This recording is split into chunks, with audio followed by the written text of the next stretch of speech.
السلام عليكم ورحمة الله وبركاته. يا قلبي يا روحي يا عمري، صلى الله على سيدنا محمد صلى الله عليه وسلم وعلى أهله وصحبه وسلم أجمعين. وصفة الطحينة مع العسل الأبيض مع زيت الزيتون، ده للكحة. دي بتاعت أجدادنا، اللي يعرفها أجدادنا هي طبعا، واللي بان الدكر، وهنقول برضو اللي بان الدكر في الآخر. بعمل إيه عشان أقضي على الكحة نهائي بتاعت الأطفال والكبار وكله؟ باخد معلقه طحينه صغيره على معلقه زيت زيتون. انا بعملها لان انا كان عندي كحه، وهقول لكم بامانه انا خفيت على ايه دلوقتي. ومعلقه زيت زيتون برضو صغيره، ومعلقه عسل ابيض. طبعا كلنا عارفين العسل الابيض ده احنا بناخده على الليمون وبناخده على الريق الصبح والكلام ده كله. طب انا عملت الكوكتيل ده كله مفيش ليمون بقى على اللي انا عاملاه ده، لا مفيش ليمون. وبقلبه. باخده امتى؟ يعني يفضل على الريق، يعني يكون اول حاجه نزلت على الحنجره. طب لو انا ما نسيت اخديه دلوقتي زي ما انا هاخده دلوقتي كده معاكم، ادي معلقه اهي، واقول لكم طعمه ايه بامانه اهو. بسم الله الرحمن الرحيم، روعه. اديها للاطفال، للكبار ياخد قد ايه؟ ممكن ياخد 3 مرات في اليوم، ما فيهاش اي ضرر.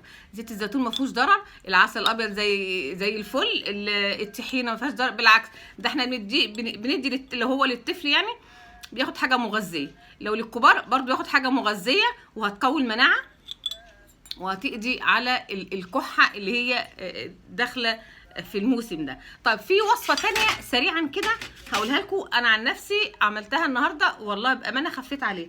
اللي بان الذكر كلنا عارفينه، ده بتاع جدتي وجدتك وستي وستك يعني، وبتاع التيتا.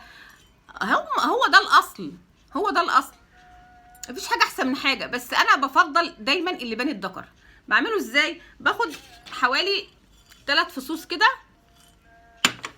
وبحطهم في حاجه اسخن فيها كده،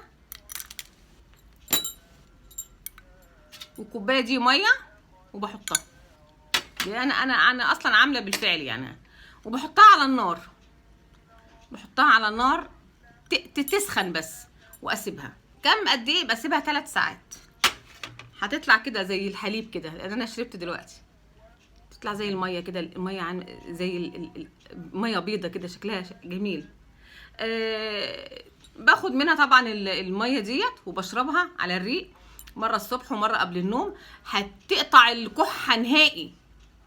ويعني عايزه اقول يعني مش عايزه اقول اراهن عشان حرام، لو دي ما نفعتش اكتبي لي في كومنت قولي لي انت كدابه.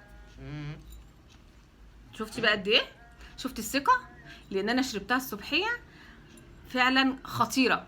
بطلت كحه، بطلت. كان في هنا حاجه زي حنشره كده وحنجره وحاجات مش كويسه والله. لما خدت، طبعا انا خدت اكتر من كده يعني، انا دي كانت نصها، خدت نصها على ال3 حبوب اللي انا حطيتهم في كاسه الميه دي ال3 ساعات وشربتها.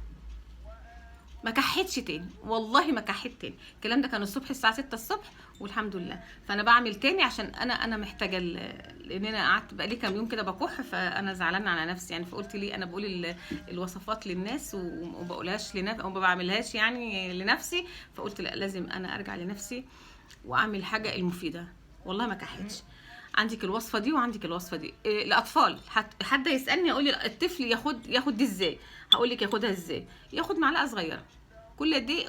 كل نص ساعه، كل ساعه ياخد معلقه من دي ميه، بس الميه. هتيجي على اخر اليوم هتحصلي مثلا حوالي 10 معالق في اليوم، كلهم صغننين بالنسبه للاطفال. هيخف ولا يكح ولا. ده مضاد حيوي معروف اللبان ده ايه قيمته. ومش هطول عليكم الفيديو، وكفايه عليكم قوي كده النهارده. السلام عليكم ورحمه الله وبركاته. يا قلبي يا روحي يا عمري.